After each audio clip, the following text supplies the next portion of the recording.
Okay dear students and viewers, fourth AI summit, जिसे AI impact summit कहा जाता है, उसका आयोजन भारत में हुआ है। वर्ल्ड वाइड गेस्ट आए, 5 लाख से अधिक लोगों ने इसमें हिस्सा लिया। 20 हेड्स ऑफ गवर्नमेंट ने इसको में पार्टिसिपेट किया। भारत में अच्छा खासा एक इंथुसियाज्म है, भारत की फिजाओं में एक नया उत्साह है। एक लग रहा है कि अब भारत का भविष्य करवटें बदलने वाला है।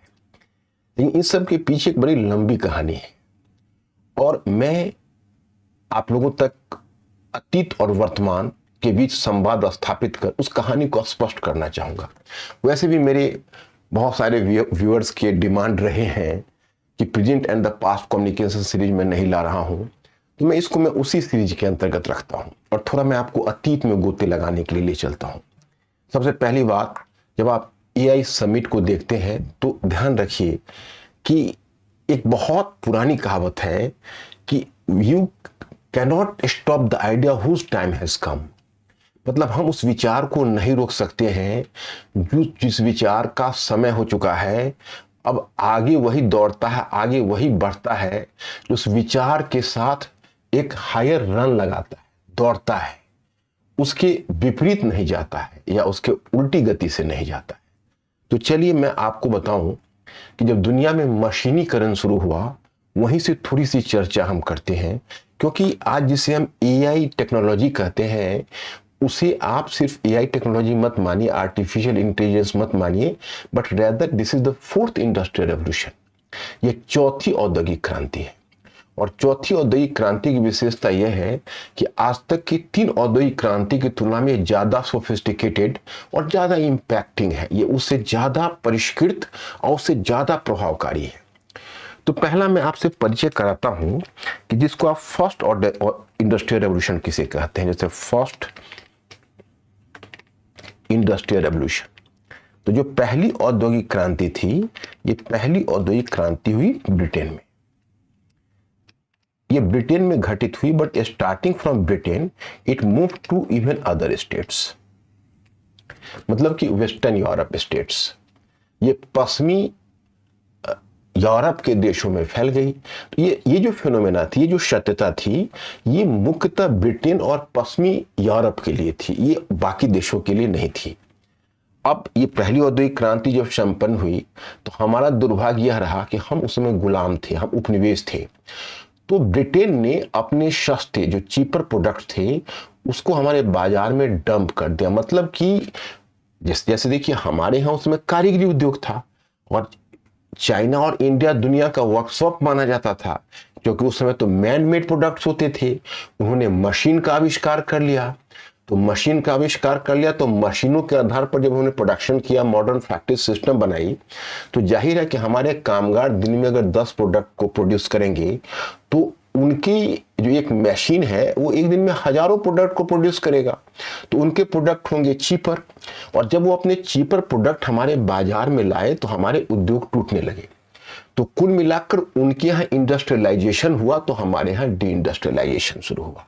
तो पहली औद्योगिक क्रांति ने हमें डैमेज किया। ओके, अब आई दूसरी औद्योगिक क्रांति की बारी, द सेकेंड इंडस्ट्रियल रेवोल्यूशन। तो सेकेंड इंडस्ट्रियल रेवोल्यूशन भी यूरोप में शुरू हुआ। ओके, ये भी यूरोप में शुरू हुआ और ये 1870s ऑनवर्ड शुरू हुआ, 1870s ऑनवर्ड्स। तो आप ये पूछेंगे हमसे कि भाई ये पहला और दूसरा इंडस्ट्रियल रेवोल्यूशन में क्या फर्क था। तो मैं आपको बताऊं, ये देखिए, जो पहला इंडस्ट्रियल रेवोल्यूशन था वह बेसिकली उपभोक्ता संबंधी सामग्रियों के प्रोडक्शन पर बल देता था, यानी कंज्यूमर गुड्स इंडस्ट्रीज पर। ये कंज्यूमर गुड्स इंडस्ट्रीज या उपभोक्ता संबंधी सामग्रियां वो होती हैं जो सीधे कंज्यूमर्स तक पहुंचती हैं। अब 1870s के बाद जिस औद्योगिकरण का विकास हुआ, जिसे आप सेकेंड इंडस्ट्रियलाइजेशन कहते हैं, वह बेसिकली हेवी इंडस्ट्रीज, मतलब कैपिटल गुड्स इंडस्ट्रीज उसको कही, यानी पूंजीगत उद्योगों पर आधारित थी। पूंजीगत उद्योग कौन से उद्योग होते हैं? पूंजीगत उद्योग वो हुए होते हैं जिनके उत्पाद सीधे उपभोक्ता तक नहीं पहुंचते, बल्कि वह दूसरे उद्योगों के इनपुट के रूप में काम करते हैं। जो दूसरे उद्योग होते हैं उसमें जैसे मान लीजिए आप लोहे और इस्पात का प्रोडक्शन करते हैं, आयरन स्टील का, तो आयरन स्टील कोई उपभोक्ता डायरेक्ट तो चलिए किसी को मकान बनाना हो तो अपने हाउस मेकिंग में, हाउस बिल्डिंग में, बिल्डिंग एक्टिविटीज में कर लेता है, फ्लाईओवर बन, लेकिन अधिकांश वो जितने उद्योग है इंफ्रास्ट्रक्चर में लगते हैं या दूसरी इंडस्ट्रीज के इनपुट के रूप में काम करते हैं, तो उसको कैपिटल गुड्स इंडस्ट्रीज कहते हैं। वो भारी होते हैं, बहुत काफी ज्यादा, उसमें उसको बोलते हैं कैपिटल इंटेंसिव, मतलब उसमें बहुत ज्यादा पूंजी लगाना पड़ता है, बड़े उद्योग होते हैं। तो ये जब दूसरा फेज का औद्योगिकरण शुरू हुआ तो औद्योगिकरण, उसी समय रेलवे का विकास हुआ, रेलवेज, और उस वह सेंट्रल यूरोप और ईस्टर्न यूरोप, मतलब कि मध्य यूरोप और पूर्वी यूरोप में उसका प्रसार हुआ और एशिया में जापान तक पहुंच गया। एशिया में एकमात्र कंट्री था जो उस औद्योगिकरण से लाभान्वित हुआ और वह था जापान। हालांकि उसकी भी अपनी एक अलग कहानी है, कभी फिर उसकी भी हम चर्चा आपके सामने करेंगे कि जो जापान का इंडस्ट्रियलाइजेशन था उसकी क्या खासियत थी, क्या विशेषता थी।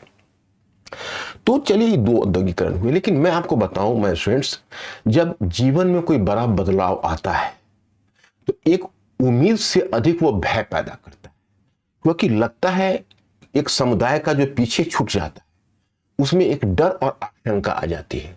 तो जब पहला औद्योगिकरण ब्रिटेन में शुरू हुआ था तो मैं आपको बताऊं उस इंडस्ट्रियलाइजेशन के समय बहुत सारे ब्रिटेन में भी वीवर्स थे, क्योंकि देखिए वहां भी तो कामगार, वहां भी तो हस्तशिल्प उद्योग थे, कोई ऐसा तो नहीं था कि हस्तशिल्प उद्योग केवल हमारे यहाँ था, ब्रिटेन में भी था।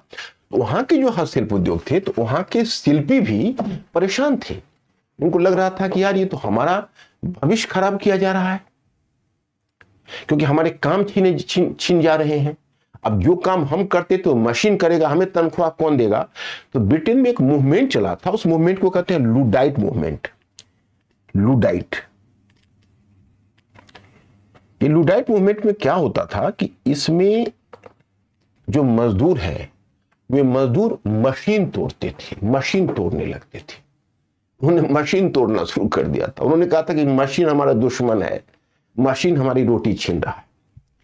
जब सेकेंड औद्योगिक क्रांति हुई तब तक कार्ल मार्क्स फैल गया दुनिया में। दुनिया के मजदूरों एक हो का नारा तो पहले ही दे चुका था, उसका उसने डैश कैपिटल लिखा और क्रांति की यानी मार्क्सिस्ट रेवोल्यूशन के 3 चरण निर्धारित कर दिए कि भाई पहले चरण में यह रेवोल्यूशन होगा, दूसरे में यह होगा, तीसरे में यह होगा। तो इस तरीके से कार्ल मार्क्स ने एक बहुत बड़ा चेंज, एक बहुत बड़ा पैराडाइम शिफ्टिंग किया लेबर और कैपिटल रिलेशन में। पूंजी और श्रम के संबंधों में उसने पूरी उसकी व्याख्या ही बदल दी और पूंजीवाद को एक सशक्त चुनौती के रूप में उपस्थित की। तो उस समय माना गया कि पूंजीवाद समाज के लिए विनाशक है, जो बड़े उद्योग हैं वो मजदूरों के शोषण पर पलते हैं। तो काफी अफरा तफरी हुई, अंत में उसकी परिणति रशियन रेवोल्यूशन और समाजवादी मॉडल के विकास में हुई। तो उसका एक अलग कहानी। अब चलिए दूसरे औद्योगिकरण के बाद, अब ये 2 औद्योगिकरण में तो हमारा बहुत बुरा हाल रहा।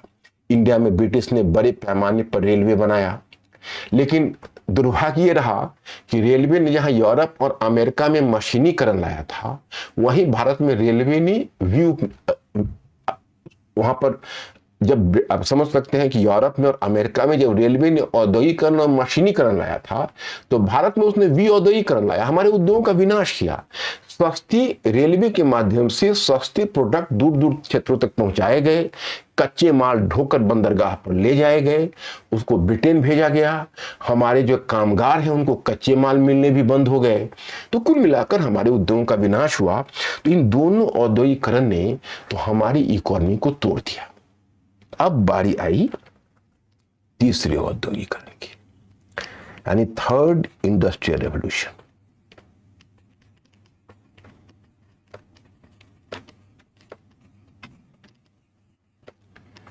Third industrial revolution.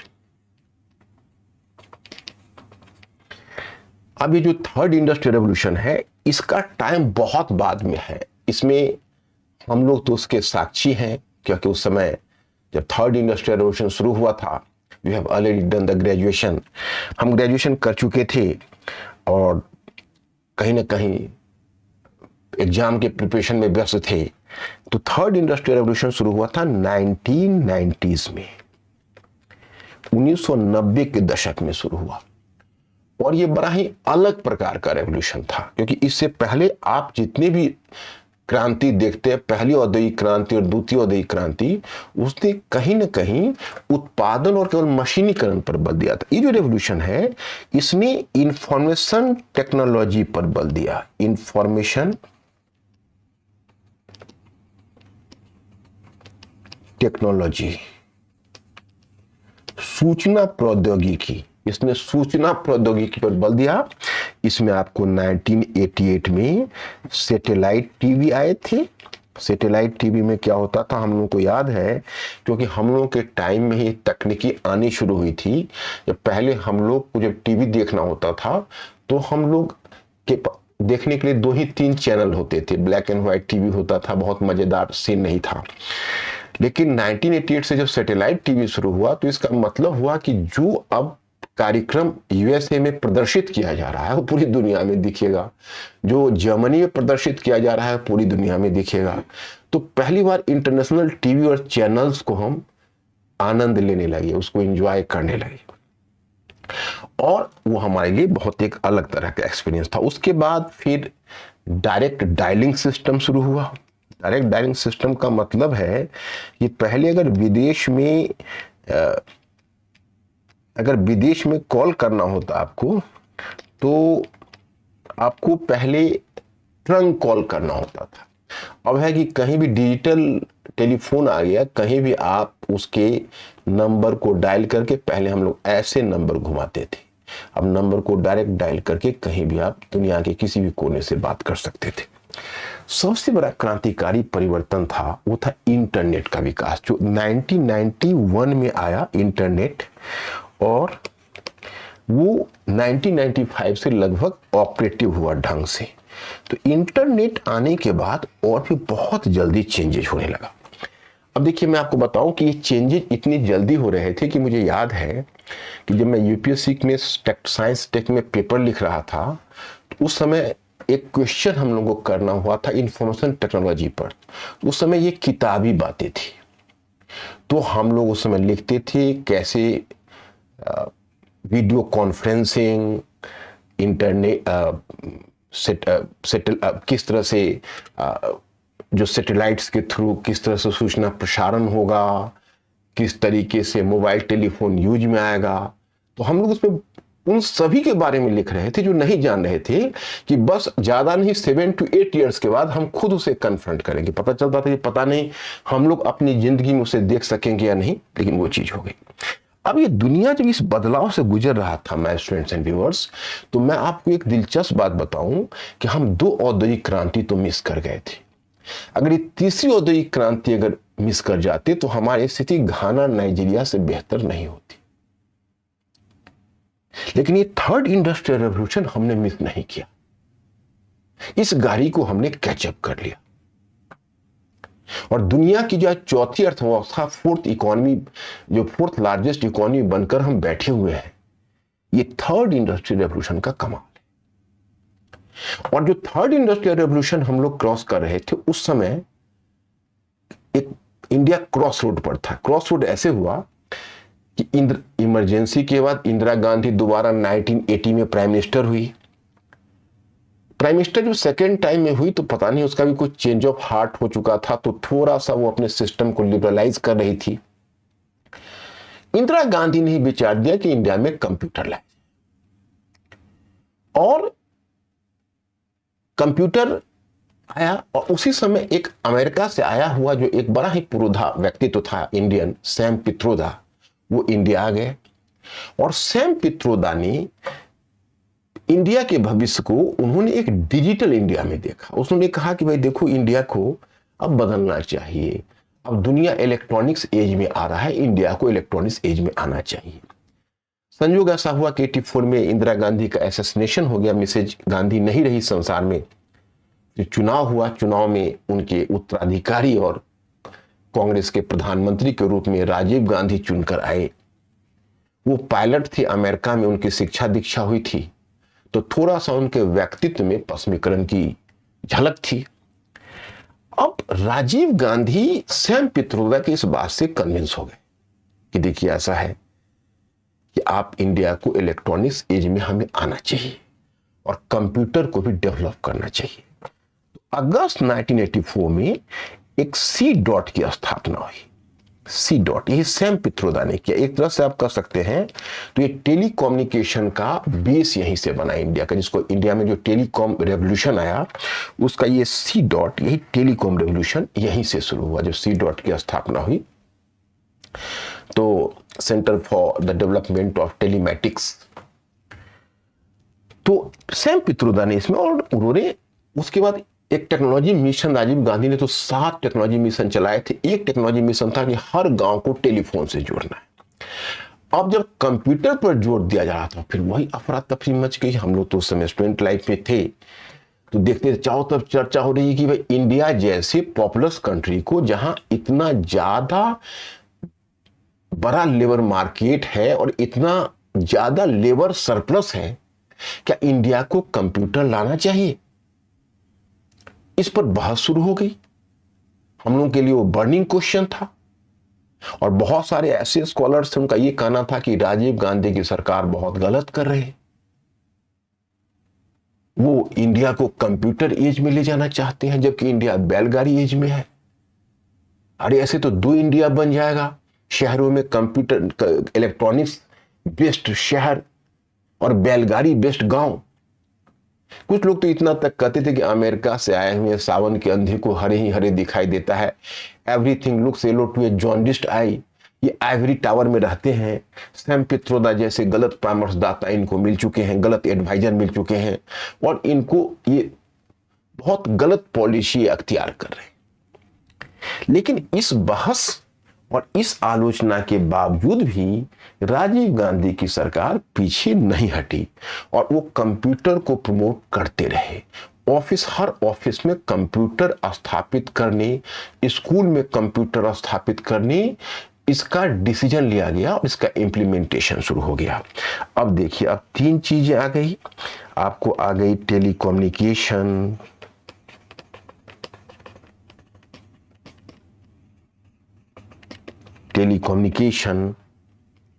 दूसरा आ गया कंप्यूटर और एक तीसरा फैक्टर हमारे यहाँ काम ही कर रहा था, इंटरनेट प्रयोग में आ चुका था तो हमारे यहाँ भी इंटरनेट का प्रयोग शुरू हो गया। तीनों मिलकर बनता है आपका कंप्यूटर सॉफ्टवेयर का बाजार। क्योंकि हमारे पास एक चीज यह थी कि पंडित जवाहरलाल नेहरू ने तो मिस्टेकली काम किया था, क्योंकि प्राइमरी एजुकेशन को पहले इनको डेवलप करना चाहिए था, लेकिन उन्होंने स्थापित कर दिया था आईआईटी और आईआईएम जैसी संस्था को पहले, सीएसआईआर को। तो बहुत सारी जो साइंटिफिक संस्था जिसमें विशेषकर आईआईटी थी, इंडियन इंस्टीट्यूट ऑफ टेक्नोलॉजी, तो ऐसी संस्था वर्ल्ड क्लास के इंजीनियर्स को पैदा करती थी। तो हमारे यहां क्या हुआ कि मैथमेटिक्स और इंजीनियरिंग में हम आगे बढ़ गए और दुनिया का सबसे अधिक इंग्लिश ग्रेजुएट हमारे पास था। उधर आईआईटी ने मैथमेटिक्स का और इंजीनियरिंग का टैलेंट दिया। हमारे इंजीनियर्स दूसरे देश में जाकर ब्रेन ड्रेन के माध्यम से वहां सेवा कर रहे थे। अब धीरे धीरे उन इंजीनियर्स को रोका जाने लगा और कहा गया टेलीकम्युनिकेशन था, कंप्यूटर था, इंटरनेट था। और हमारे यहाँ के जाहिर है कि वेस्टर्न कंट्रीज थे, उसके इंजीनियर्स महंगे थे, हमारे सस्ते थे। बस शुरू हो गई। आप लोग इकोनॉमी में एक चीज पढ़ते होंगे, आउटसोर्सिंग। आउटसोर्सिंग में क्या होता कि जैसे अब हमारा मेडिकल ट्रांसक्रिप्ट्स है, तो अब हमारे यहाँ से अगर पश्चिमी देश के लोग अपना मेडिकल चेकअप या अगर कोई मेडिकल रिपोर्ट चाहते तो उनका जो मेडिकल चेकअप है वो सस्ता हो जाता। हमारे यहाँ से अगर वो सॉफ्टवेयर कंप्यूटर का बनवाना चाहते तो बहुत सस्ते दर पर यहाँ इंजीनियर मिल जाता। तो क्या हुआ कि बस अब हमारे यहाँ, उसके बाद उनके पास बहुत सारे कंपनीज थी। उस कंपनीज में उनको चाहिए था कॉल सेंटर्स, जहां पर बैठ के अंग्रेजी spoken people, English spoken people लोगों से कम्युनिकेट कर सके, प्रचार कर सके। कंपनी न्यूयॉर्क बेस्ड है, लेकिन उसका बैक ऑफिस खुला हुआ है इंडिया के मुंबई में, और वहां पर इंडियन ग्रेजुएट्स, इंग्लिश ग्रेजुएट्स को एम्प्लॉय किया गया है। वो उस कंपनी के जितने कस्टमर से उसको बॉम्बे से डील किया जा रहा है, that is called call centres. तो इस तरह के मेडिकल ट्रांसक्रिप्ट कॉल सेंटर्स और इसके अलावा कंप्यूटर सॉफ्टवेयर इंजीनियर सस्ते दर पर उनको मिलने लगे, रात दिन ऑफिस चलने लगा। इंडिया अमेरिका में डे होता, इंडिया में नाइट होता, दोनों शिफ्ट चलने लगे। लड़कियां भी पढ़ के निकलने लगी, उनको बड़ी संख्या में जॉब मिलने लगी। और फिर 91 के बाद इंडिया ट्रांसफॉर्म होने लगा और ये पता नहीं चला कि एक साइलेंट रेवोल्यूशन इंडिया में शुरू हो गया। और हम अगर थर्ड इंडस्ट्रियल रेवोल्यूशन को कैच कर पाए तो इसकी सबसे बड़ी वजह यह थी कि हमारे पास हार्डवेयर तो बहुत मजबूत नहीं था, इंटरनेट का भी कहीं इन्वेंशन कहीं और हुआ था। टेलीकम्युनिकेशन ऐसा नहीं है, टेलीकम्युनिकेशन हमने डेवलप किया था सी डॉट एस्टेब्लिश करके, हमने उस मौके का फायदा उठाया। और हमारे पास टैलेंट था, पश्चिम में टेक्नोलॉजी थी, उस टेक्नोलॉजी को टैलेंट से मिला दिया और थर्ड इंडस्ट्रियल रेवोल्यूशन हमारा सफल हो गया। फिर धीरे धीरे क्या हुआ, एक उसमें दुखद आश्चर्य का विषय यह रहा कि दो सेक्टर हमारे पास, जैसे मान लीजिए एग्रीकल्चर सेक्टर है, तो अब एग्रीकल्चर सेक्टर तो उस समय तक ऐसा नहीं है, एग्रीकल्चर को तो आज भी डेवलपमेंट वहां होना चाहिए। Agriculture is having the immense potentialities in India. और हमारे अभी भी जो फार्मर्स हैं, पेजेंट्स हैं, वो लगभग 47% लोग उस पर डिपेंड करते हैं। तो इसको बढ़ने का तो अभी भी चांस है और हमेशा रहेगा। लेकिन कोई भी जो डेवलप्ड इकोनॉमी होती है उसमें जाहिर है कि एग्रीकल्चर में पार्टिसिपेट करने वाले लोगों की संख्या कम होती जाती है और तब सेकेंडरी सेक्टर इंडस्ट्री में बढ़ती है और सबसे बाद में तब चल के वो सर्विस सेक्टर में आती है। लेकिन हमारे यहाँ दिक्कत ये हुई कि एग्रीकल्चर के बाद हम लोगों का सर्विस सेक्टर सीधा बढ़ने लगा। जैसे जो सूचना प्रौद्योगिकी हुई है, थर्ड इंडस्ट्रियल रेवोल्यूशन हुआ, तो उसने हमारे यहाँ मैन्युफैक्चरिंग को बूस्ट नहीं किया, सर्विस सेक्टर को बूस्ट कर दिया। हमारे बैंकिंग, हमारे इंश्योरेंस कंपनीज, बहुत इस तरह के कंपनीज एक्सपेंड करने लगे, हमारा कंप्यूटर सॉफ्टवेयर का मार्केट एक्सपेंड करने लगा और हम दुनिया में एक बहुत बड़े डॉलर उस बड़ी संख्या में आने लगी। और 2002 के बाद ये रेवोल्यूशन का सीधा सा प्रभाव इकोनॉमी पर देखने लगा। प्राइवेट सेक्टर ग्रो करने लगा, लोगों को रोजगार मिलने लगा। गांव-गांव में आप देखेंगे तो पता चला इस गांव के 1/4 यूथ इंजीनियर्स बन चुके हैं। तो काफी, जो कि पहले गवर्नमेंट जॉब में ही केवल इंजीनियरिंग का जॉब मिलता था, तो बहुत सारे इंजीनियर्स, तो हमें याद है हम बचपन में थे तो पूरी इंजीनियरिंग, बहुत सारे हमारे चाचा टाइप के लोग थे, उन्होंने इंजीनियरिंग की डिग्री तो ली हुई थी लेकिन जॉब नहीं मिला पूरे लाइफ में, पूरे लाइफ डिग्री के साथ, और अंत में संसार से विदा हो गए। तो ऐसी स्थिति में आप प्राइवेट सेक्टर में इतनी बड़ी अपॉर्चुनिटीज मिली तो ये तो अपने आप में बहुत बड़ी बात थी। तो you can very well understand that कि ये रेवोल्यूशन ने कैसा काम किया। और फिर धीरे धीरे हमारी इकोनॉमी ग्रो करती गई सर्विस सेक्टर से ही। हम लोगों ने भी मौके का फायदा उठाया कि चलो जो दे रहा हो उसी को मुकद्दर समझते हैं, सर्विस ही हमारे यहाँ थ्राइव कर रही है। चाइना की तरह हम विनिर्माण क्षेत्र को, मैन्युफैक्चरिंग को मजबूत नहीं कर पाए। इसका कारण था कहीं ना कहीं हमारी कमजोरी थी। अब उसको डिटेल्स में अभी नहीं करूंगा, किसी दूसरे लेक्चर में। जैसे हमारे यहाँ लेबर लॉज थे, वो बहुत कह सकते हैं कि आर्केक थे, बहुत पुराने लेबर लॉज थे जो इंडस्ट्रियलाइजेशन में बाधा थे। लैंड लॉज हमारे यहाँ क्लियर नहीं था, लैंड लॉज भी क्लियर होना चाहिए। फिर हमारे यहाँ एनर्जी प्रोडक्शन वैसा नहीं था, इन्वायरमेंट का प्रोटेक्शन नहीं था।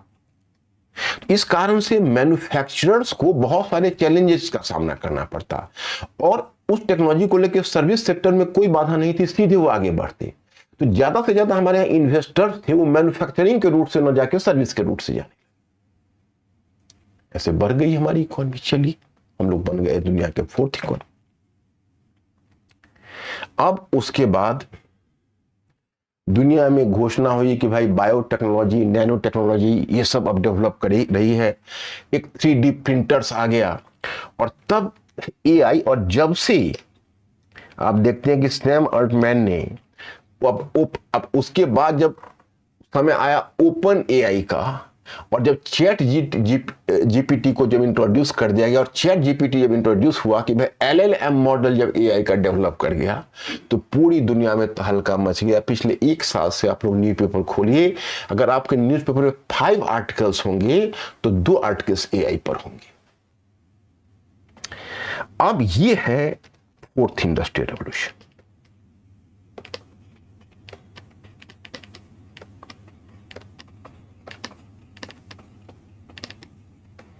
फोर्थ इंडस्ट्रियल रेवोल्यूशन,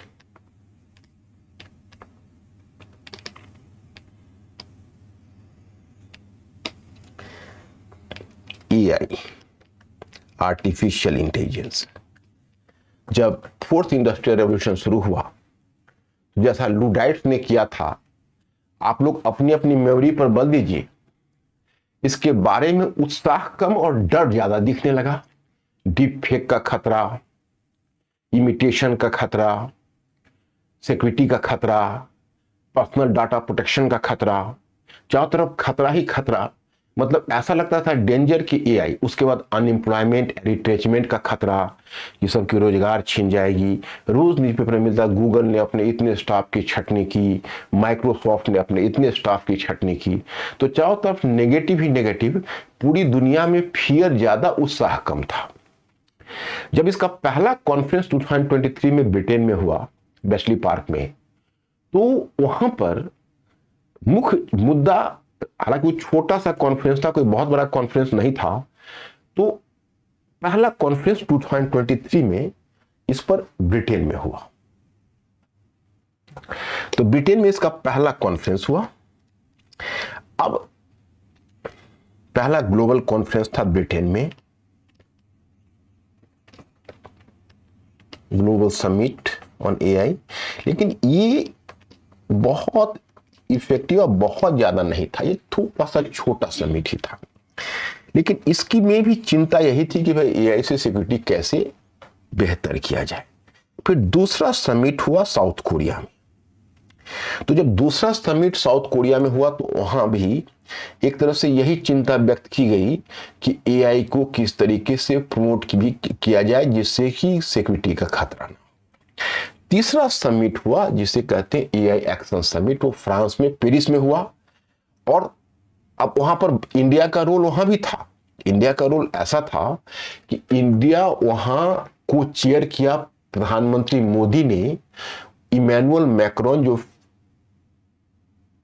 मैक्रोन के साथ कंबाइन टुगेदर उन्होंने एक को चेयर किया, और फ्रांस में इंडिया कदम में कदम मिलाकर फ्रांस के साथ खड़ा रहा, और उसने इंडिया भी एआई की भावी रणनीति तय करने में सहायता की। अब ऑब्वियसली चौथा जो समिट है वो इंडिया में हुआ, इसका नाम हुआ एआई इंपैक्ट समिट। अब हम ये एआई इंपैक्ट समिट, हम सीधे चौथे समिट पर आते हैं।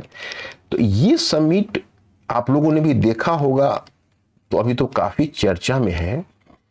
तो अब इसमें आप लोगों ने क्या महसूस किया कि ये समिट का जो, हम पहले स्ट्रेंथ की बात करें,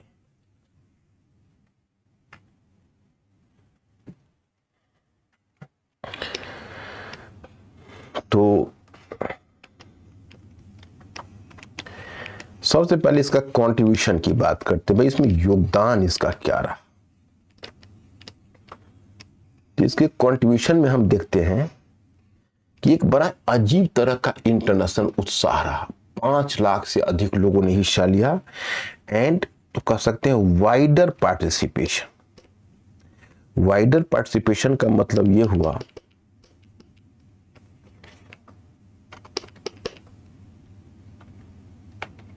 वाइडर पार्टिसिपेशन का मतलब हुआ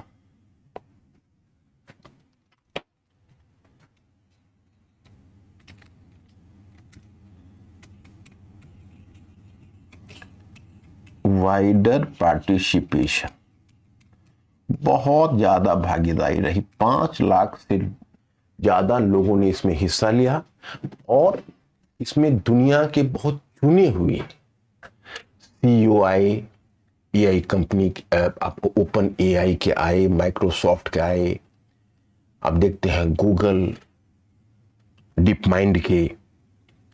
तो इसमें बहुत सारी एंथ्रोपिक कंपनी का भी रिप्रेजेंटेशन था। तो दुनिया के जो बहुत बड़ी बड़ी एआई कंपनीज थी उनका पार्टिसिपेशन हुआ, और 20 हेड ऑफ द गवर्नमेंट, यानी कम से कम 20 सरकारें, जो 20 हेड ऑफ द गवर्नमेंट था, जो राष्ट्र का प्रधान था, उसका पार्टिसिपेशन हुआ।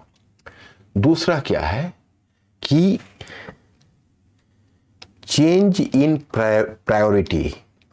चेंज इन प्रायोरिटी मीन्स कि प्राथमिकता को इसने बदल दिया। इसने कहा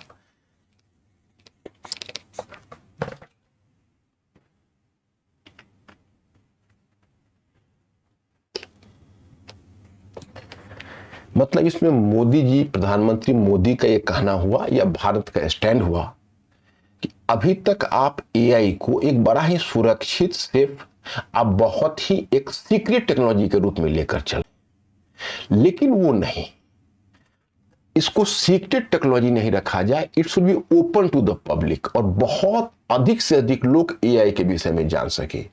मतलब उनका यह इशारा था कि अब तक एआई का कॉलोनाइजेशन किया जा रहा है और कुछ चुने हुए देश इस पर अपना एकाधिकार बनाकर रखना चाहते हैं। उनका इशारा यूएसए और चाइना की तरफ है, लेकिन पहले इसको सर्वसुलभ बनाया जाए और इसका मोटो होना चाहिए बहुजन हिताय बहुजन सुखाय। ये इस तरह का आज तक यही होता रहा, चाहे न्यूक्लियर टेक्नोलॉजी हो या दुनिया में कोई बड़ी टेक्नोलॉजी आती है तो उसको पश्चिमी देश छिपाकर अपने नियंत्रण में रख लेते हैं, उस पर एकाधिकार कायम कर लेते हैं, मोनोपोली कायम कर लेते हैं और यह बाकी देशों तक नहीं पहुंचने देते। इसका दुष्परिणाम होता है कि पूरी दुनिया में विभाजन की खाई बढ़ती जाती है। We have to stop this sort of injustice. हमें इस प्रकार के अन्याय को रोकना है। तो दूसरा इनका ये कहना था। उसके बाद इसको कहते हैं चेंज इन प्रायोरिटी। तो नो मोर सीक्रेट,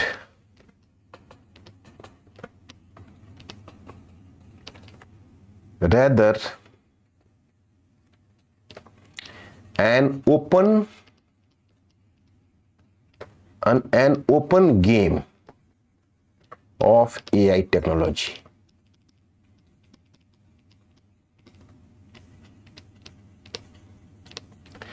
अब यह बहुत बड़ी बात है क्योंकि इसको सर्वसुलभ बनाना। तीसरी बात उन्होंने कही कि देखिए, मतलब भारत ने पश्चिमी देश, जो पश्चिमी देश है उसके और भारत के बीच ब्रिज का काम, माने India has to work as a bridge between the western countries and global south. यानी भारत जो पश्चिमी विकसित देश है और जो ग्लोबल साउथ है, उन दोनों के बीच एक सेतु का काम किया। सेतु का काम यह किया कि ग्लोबल साउथ का भी पार्टिसिपेशन कराया और कहा कि दुनिया में ये तकनीकी वहीं तक नहीं रहेगी बल्कि भारत के माध्यम से तृतीय विश्व में पहुंचेगी। जब एआई तकनीकी जब भारत में आएगी तो इसका स्वरूप बदल जाएगा, क्योंकि भारत का 140 करोड़ पॉपुलेशन है, मल्टी लैंग्वेज कंट्री है और भारत के पास एक बहुत स्ट्रॉन्ग डेटाबेस है। तो भारत के द्वारा जो एआई तकनीकी का प्रयोग होगा वो विश्व के लिए एक नया प्रयोग होगा और यह सीधा ग्लोबल साउथ तक पहुंचेगा और भारत ब्रिज का काम करेगा ग्लोबल साउथ तक पहुंचाने में। तो इसका मतलब है कि हमने एक तरह से दुनिया में ग्लोबल साउथ का लीडरशिप अपने हाथों में लिया कि भाई हम ग्लोबल साउथ के देशों ने भी ध्वनि मत से भारत का स्वागत किया। इसलिए आप देखिएगा 88 देशों ने, 88 कंट्रीज ने भारत के द्वारा जो ये समिट के समाप्ति के बाद जो एआई समिट का डिक्लेरेशन हुआ है उसमें 88 कंट्रीज ने साइन किया है, जिसमें यूएसए भी है, चाइना है, फ्रांस तो है ही, बल्कि इमैनुअल मैक्रोन का तो भारत से थोड़ा भावनात्मक लगाव भी हो चुका है। लेकिन ग्लोबल साउथ ने बड़ी उत्साह के साथ इस पर हस्ताक्षर किया और भारत के इस प्रयास की काफी सराहना की। तो ये हमारा एक है। तो इसमें एक हम देते हैं कि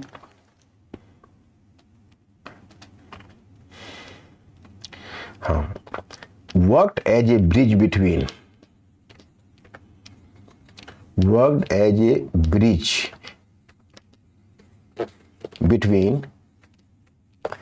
global south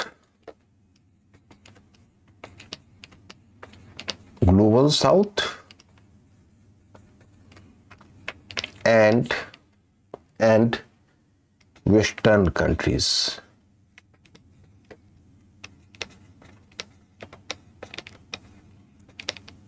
वेस्टर्न कंट्रीज। तो अब भारत इसमें ब्रिज का काम करेगा। तो ये हमारा, उसके बाद भारत ने एक बहुत बड़ा चेंज लाया। तो एक चेंज ये है, change in emphasis, change in emphasis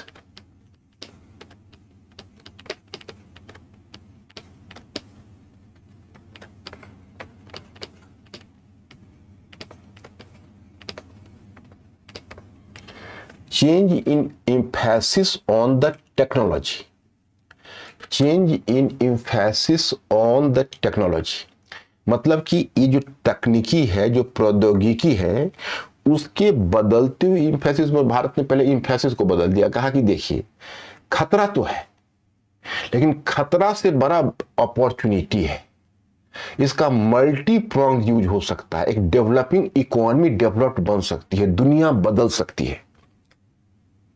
employment अगर छटनी होगी तो ठीक है, लेकिन एम्प्लॉयमेंट जनरेशन भी हो सकता है। केवल यही नहीं है कि लोगों को डरना चाहिए, अब उसने भारत ने इसका मल्टीपर्पस यूज एप्लीकेशन में दिखाया। तो अब देखिए वाइडर एप्लीकेशन,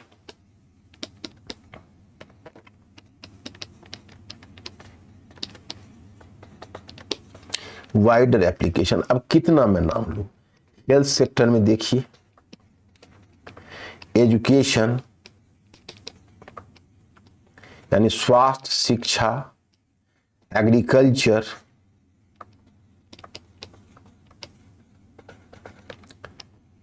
सिक्योरिटी, सुरक्षा,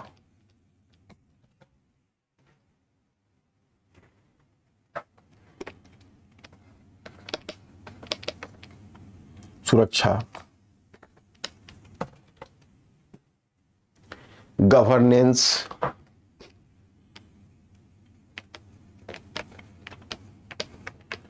सो ऑन एंड सो फोर्थ। अनंत इसके फायदे, एक फायदे नहीं, अनंत फायदे। अब देखिए हेल्थ में एक हॉस्पिटल में एक डॉक्टर पर 11,000 पेशेंट है। हमारे पास उतने ट्रेन डॉक्टर्स नहीं है कि 1 अरब 40 करोड़ पॉपुलेशन को इंटरटेन कर पाए, उनकी जरूरत को पूरा कर पाए। तो एआई तकनीकी उसकी भरपाई कर सकती है। एक एआई तकनीकी वहां पर किसी भी कभी ट्रीटमेंट, उसकी पूरी हिस्ट्री, जैसे हालांकि इसमें तो विनोद खोसला ने कुछ ज्यादा बोल दिया। विनोद खोसला है बेसिकली वो यूएसए में जो सिलिकॉन वैली है, सिलिकॉन वैली के एक इन्वेस्टर हैं, और वो नाम से आपको पता चला होगा इंडियन मूल के ही हैं बट अमेरिका में सेटल है। तो विनोद खोसला ने कुछ एक पत्रकार से, एक जर्नलिस्ट के साथ डिस्कशन में उन्होंने कुछ ज्यादा ही बोल दिया। उन्होंने यहां तक कह दिया कि भाई 2030 में, चूंकि 2030 तो बहुत कम है, 26 हो गया, 30 तो अब एट हैंड है, 2030 में तो ऐसा होगा कि एक दिल्ली और मुंबई जैसे महानगर में रहने वाले लोग को जो डॉक्टर की फैसिलिटी मिलेगी वो गांव और गवई में रहने वाले किसान को भी मिल जाएगी, क्योंकि एआई उसके पूरी बीमारी के इतिहास को देखकर उसी तरह ट्रीटमेंट दे देगा जिस तरह मुंबई और दिल्ली के डॉक्टर ने दिया है। तो ये तो कुछ ज्यादा हो गया 2030 में, हो सकता है 2050 तक हो जाए, 2047 तक हो जाए, कह नहीं सकता, लेकिन इतना जल्दी होना तो मुश्किल लग रहा है। उसी तरह वो कहते हैं कि एजुकेशन में जो एक एलिट बच्चे को, किसी कुलीन परिवार के बच्चे को जो एक पब्लिक स्कूल या कॉन्वेंट स्कूल में जो एजुकेशन मिलता है वो गांव गवई के बच्चे को मिलने लगेगा। ये भी थोड़ा ज्यादा हो गया 2030 तक, लेकिन कम से कम इतनी पोटेंशियलिटी तो है। जैसे टेलीमेडिसिन के क्षेत्र में काफी अच्छा ये कर सकता है, एग्रीकल्चर के सेक्टर में तो इसका प्रयोग दिख रहा है आपको।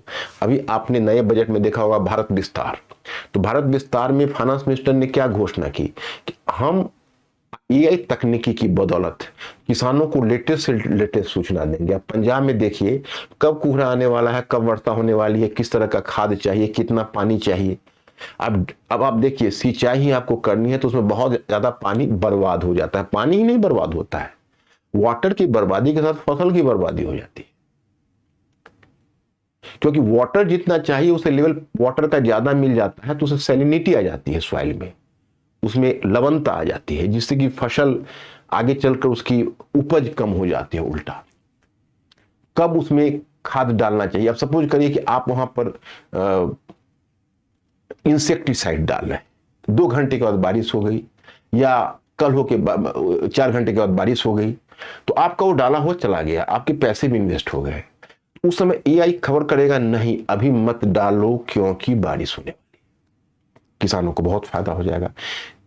तुम्हारी मिट्टी का यह प्रकार है, इसमें ये फसल ज्यादा अच्छा होगा, तुम्हारी मिट्टी में अभी इतनी नमी है, अभी फसल की बुआई मत करो, 2 दिन इसे रहने दो, 2 दिनों के बाद इसमें बुआई करना, तुम्हारी फसल ज्यादा अच्छी होगी। अब एआई जब आपको इतना इंस्ट्रक्शन दे देगा तो एग्रीकल्चर पर क्या फर्क पड़ेगा। हेल्थ में एआई मॉनिटर करके किसी को अगर यह बता दे कि तुम्हारे शरीर में ये एंजाइम्स की कमी है, तुम इस तरह से खाना खाओ, भोजन का चार्ट बना तक कर दे तो लोगों को हेल्थ में कितना फायदा होगा।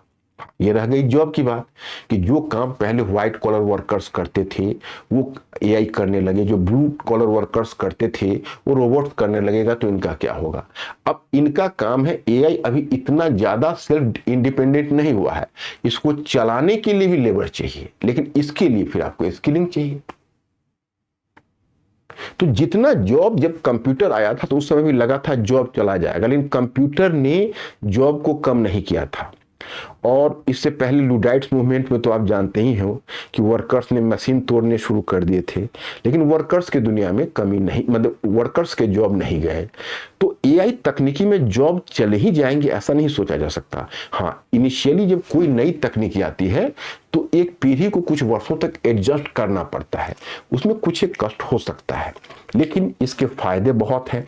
अब देखिए सिक्योरिटी में, कल परसों मैं न्यूज़पेपर में पढ़ रहा था कि कोई एक तरह से कोई फूड सेंटर है, उसने 154 करोड़ या कितने पैसे का या कितनी जो उसका जो बिक्री थी, सेल थी, उसको छिपाया हुआ था। एआई तकनीकी के माध्यम से पता चल गया और इनकम टैक्स के नेट में आ गया। अब तो आगे एआई तकनीकी इतना बेहतर इकोनॉमिक गवर्नेंस ले आएगा इंडिया में कि कोई टैक्स भी नहीं छिपा पाएगा। तो इसके फायदे तो अनंत हैं। तो इसमें प्रधानमंत्री मोदी का कहना है कि भाई डेवलपिंग इकोनॉमी को इन सब का फायदा उठा के डेवलप बनने की कोशिश करनी चाहिए। उल्टा बैठ के आंसू बहा रहे हो, हाँ कंट्रोल करिए। डीप फेक है या इस तरह के सिक्योरिटी है, तो ये सिक्योरिटी जितने भी जहां पर सिक्योरिटी ब्रीच होने वाला है वहां पर इसको आप कैचअप करिए। तो ये कुल मिला के ये बात चल रही है कि ये चीजें होनी चाहिए, और एक ये बहुत बड़ा फायदा है। अब दूसरा फायदा आपके पास क्या है, स्ट्रेंथ क्या है, आपको स्ट्रेंथ या कंट्रीब्यूशन बताता हूं। क्या आप कहेंगे भाई इंडिया के पास क्या है, इंडिया कैसे, क्योंकि आप जानते हैं कि यूएसए और चीन के बाद, after USA and China, India तीसरा प्लेयर के रूप में उभर रहा है। आज ब्रिटेन भी इंडिया के साथ एआई के क्षेत्र में एग्रीमेंट करना चाहता है। तो अब भाई इंडिया इतना बड़ा प्लेयर के रूप में उभर रहा है, तो क्यों उभर रहा है, इंडिया के पास ऐसा क्या है। तो इंडिया के पास देखिए, जैसे आप देखते हैं कि कंप्यूटर में ही 2 था, सॉफ्टवेयर था और हार्डवेयर था। तो इंडिया हार्डवेयर में बहुत लीडिंग नहीं हो सका, लेकिन सॉफ्टवेयर में इंडिया दुनिया में one of the leading countries बन गया। उसी तरह एआई में भी सॉफ्टवेयर और हार्डवेयर है। तो हार्डवेयर में तो चलिए अमेरिकन कंपनी की तरफ हम थोड़ा देख भी रहे हैं और हार्डवेयर खुद भी डेवलप करने की कोशिश कर रहे हैं, लेकिन हमारा सॉफ्टवेयर बेस बहुत ही मजबूत है। कहेंगे क्या क्या है, तो हमारे पास एक बहुत बड़ा डिजिटल इंफ्रास्ट्रक्चर है और हमारे पास डेटा बहुत है। We are having the abundance of data. हमारा जो यूपीआई सिस्टम है वो वर्ल्ड का सबसे लार्जेस्ट पेमेंट सिस्टम है। हमारे पास इससे पहले भी आप देखते हैं कि जितने सारे सॉफ्टवेयर बने हैं, और तो हमारे पास है एक बहुत बड़ा, आप कह सकते हैं कि डेटा बेस है, डेटा सेंटर नहीं, डेटा बेस की बात मैं कर रहा हूं। डेटा सेंटर फिर हार्डवेयर में चला है। तो डेटा बेस हमारे पास बहुत बड़ा है, जिसमें यूपीआई वगैरह भी शामिल है। दूसरा, हमारे पास दुनिया का सबसे अधिक स्टेम है। I'm talking about the STEM.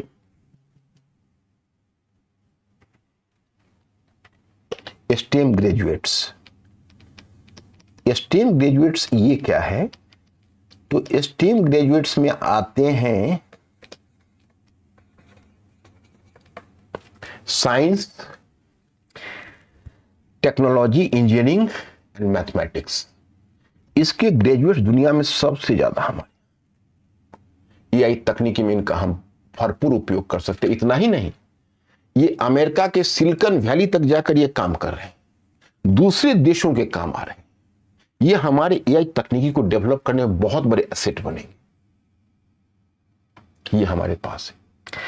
तीसरा आप कहेंगे कि भाई यूएसए, चाइना, इंडिया के बाद इसीलिए हमारे पास ये बेस है, ये बहुत बड़ा सॉफ्टवेयर बेस हमारा बहुत मजबूत है।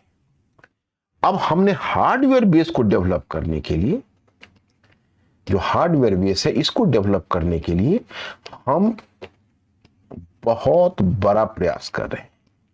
जैसे आपने इस AI summit, fourth AI summit या एआई इंपैक्ट समिट में देखा कि स्वयं गवर्नमेंट ने $250 बिलियन आगामी 2 साल में $250 बिलियन के इन्वेस्टमेंट का, हेवी इन्वेस्टमेंट आप लिखिए, इसको कर दीजिए, तो $250 बिलियन के निवेश का वादा सरकार ने किया। और इसके बाद प्राइवेट सेक्टर अपना झोला खोल दिया है। सबसे पहले अदानी ने $100 बिलियन इन्वेस्टमेंट की घोषणा की। फिर मुकेश अंबानी रिलायंस ने सोचा कि हम कैसे, हमारा जियो कैसे पीछे हटे। उन्होंने $110 बिलियन के निवेश की घोषणा कर दी कि 10 ट्रिलियन हम निवेश करेंगे। एक डेटा सेंटर में करने वाले हैं, एक फ्रंट लाइन टेक्नोलॉजी में करने वाले हैं। फिर टाटा का जो टीसीएस है उसने एक अलायंस कर लिया, उसने एक ट्रीटी कर लिया, एग्रीमेंट कर लिया ओपन एआई के साथ, और ओपन एआई के साथ मिलकर डेटा सेंटर बनाने की बात है।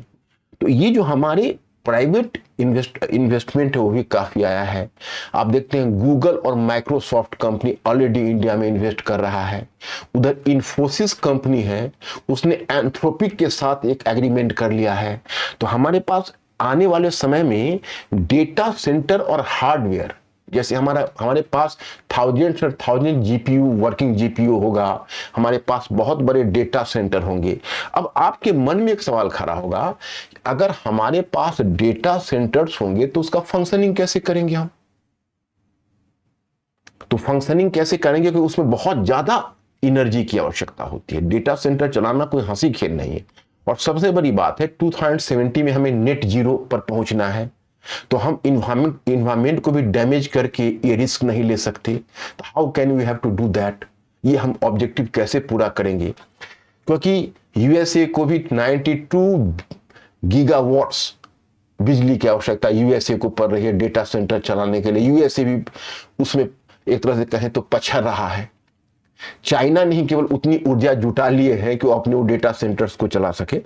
तो हम भी इस बारे में आसान्वित हैं। हमने 2 सोर्स खोजे। एक हमने न्यूक्लियर एनर्जी, हमने टारगेट रखा है 2047 में, हालांकि थोड़ा एम्बिशियस टारगेट है, थोड़ा महत्वाकांक्षी टारगेट है, वो हम शायद पूरा कर पाए या ना कर पाए, क्योंकि हमने टारगेट लिया है 2047 तक जब विकसित भारत बनेंगे तो हम 100 गीगावाट्स का हम न्यूक्लियर एनर्जी केवल प्रोड्यूस करेंगे। लेकिन ये थोड़ा ज्यादा हो गया, क्योंकि उतना ज्यादा शायद हम मीट नहीं कर पाएंगे, क्योंकि अभी तो मेरा 8.2 गीगावाट्स पर ही है। उसको 2030 तक उसको हम 22 गीगावाट्स पर लाने वाले हैं। उसके बाद रिन्यूएबल सोर्सेस ऑफ एनर्जी जैसे सोलर और विंड में हम बहुत काफी काम कर रहे हैं।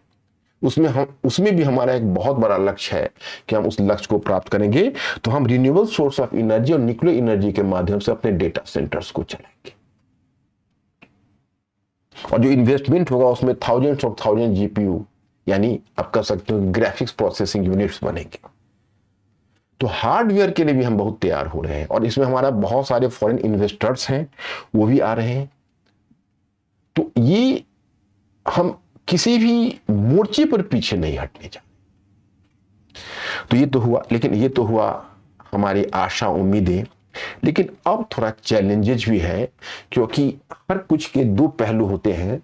तो हमारे पास चैलेंजेस है, उस चैलेंजेस को भी सोचना है।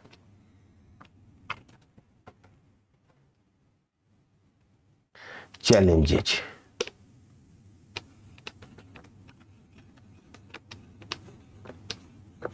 चुनौतियां क्या है? मेरे पास चुनौतियां हैं।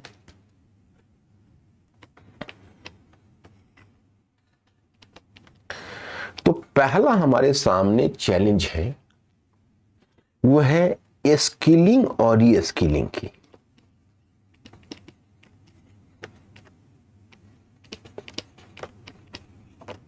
रीस्किलिंग मतलब कि हमारे जो लेबर हैं अभी, अगर हम उनका स्किलिंग और रीस्किलिंग नहीं किए तो इस दौर में हम पीछे छूट जाएंगे। क्योंकि हमारे यहाँ यंग पॉपुलेशन तो बहुत है, एक बहुत बड़ा पॉपुलेशन रखा है, दुनिया के सबसे ज्यादा इंटरनेट यूजर्स हमारे पास है, लेकिन हमारे वर्कर्स अगर अनएम्प्लॉयड होंगे तो बड़ी मुश्किलें आ जाएगी एआई तकनीकी लायक उनको बनाने के लिए, ताकि उनका रोजगार भी बचा रहे और उनका लाइवलीहुड बचा रहेगा, तभी कुछ हो पाएगा। हम यहाँ पर स्किलिंग और रीस्किलिंग करें, ये हमारे लिए आवश्यक है। दूसरा क्या है कि हमने जो टारगेट किया है, जैसे अब हमने आधार कार्ड किया था, तो आधार को हमने एक मैसिव रेवोल्यूशन का रूप दिया था और उसको पूरा कर दिखाया। तो उसके लिए एक खास तरीका हमें अपनाना पड़ा था और वर्ल्ड लेवल पर काम करना पड़ा था। तो हमने टारगेट तो बहुत अच्छे अच्छे बनाए, बट हमारा इंप्लीमेंटेशन पार्ट कितना सफल रहता है उस पर डिपेंड करेगा कि हम कहां खड़े होंगे। क्योंकि ऐसा प्राय देखा गया है कि we have been always been delayed. We have always been delayed का मतलब है कि जब हम लोग कोई प्लान करते, जैसे स्मार्ट सिटी का ही प्लान किया, उसका इंप्लीमेंटेशन नहीं हो पाया। अब हम एक नया एक अर्बन चैलेंज फंड लेकर आए हैं, तो हमारे यहाँ प्लानिंग की कमी नहीं है, प्लानिंग तो हमारे पास बहुत है, मेक इन इंडिया से लेकर डिजिटल इंडिया तक बहुत सारे प्लानिंग है, लेकिन हमारे पास इंप्लीमेंटेशन साइड थोड़ा वीक है और ये हमारे चिंता का कारण हो जाता है। अब आधार कार्ड था तो एक उसमें सीईओ बना दिया गया नंदन नीलकेनी को, और नंदन नीलकेनी ने उसमें बहुत ज्यादा वर्क किया, फिर एक खास माइंड उसमें लगा। अब एआई को चलाने के लिए बहुत सारे डिपार्टमेंट चाहिए और उसका सपोर्ट चाहिए इसको डेवलप करने में, तो उसके लिए एक एजेंसी ऐसी होनी चाहिए जो एक अच्छे कोऑर्डिनेशन का काम कर सके, तब इसका इंप्लीमेंटेशन अच्छा हो पाएगा। तो अब इसको देखते हैं।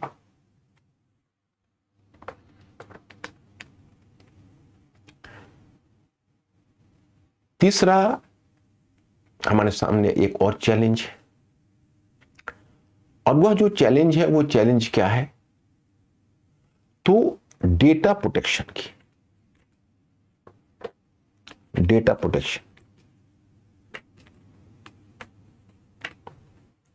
डेटा प्रोटेक्शन का चैलेंज यह है कि बहुत सारे मल्टीनेशनल कंपनीज के साथ हम अलायंस करने जा रहे हैं, उनके साथ कोलैबोरेशन करने जा रहे हैं, और हमारे पास दुनिया में बहुत ज्यादा डेटा है।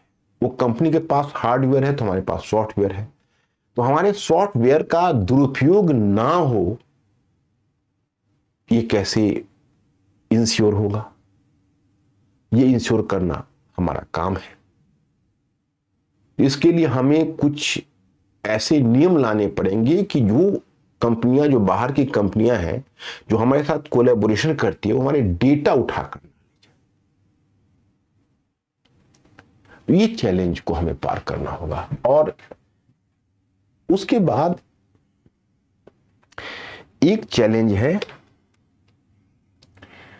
इसको हम कहेंगे इंडिजेनाइजेशन ऑफ एआई।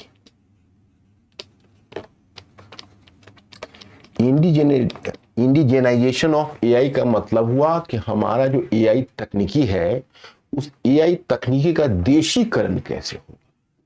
वी नीड देशीकरण, मतलब चलिए अब LLM मॉडल ही उनका है पश्चिमी देशों का, जैसे आप उसको लैंग्वेज में यूज करते हो, तो हमारे लैंग्वेज के लिए तो नहीं है। हमारे यहाँ बहुत डाइवर्सिफाइड लैंग्वेज है, बहुत ज्यादा। हम लोग एक ऐसे कंट्री है जिसको कहा ही जाता है यूनिटी इन डाइवर्सिटीज, तो लिंग्विस्टिक डाइवर्सिटीज हमारे यहाँ की काफी खासियत है। तो एआई तकनीकी एक गांव गवई तक पहुंच सके, उसके लिए हमको लैंग्वेज पे बहुत काम करना होगा और उस तकनीकी का देशीकरण करना होगा जो हमारी देशी आवश्यकता के अनुकूल हो। तो चलिए उसमें तो हमारा एक इंडिजिनस एआई एक और बहुत सारे हमारे यहाँ अपनी जो भारत की कंपनी है और स्टार्टअप्स हैं, स्टार्टअप्स इसमें अच्छे काम कर सकते हैं। अभी एक स्टार्टअप ने एक indigenously built multi billion parameters बनाया है, सर्वम एआई। जो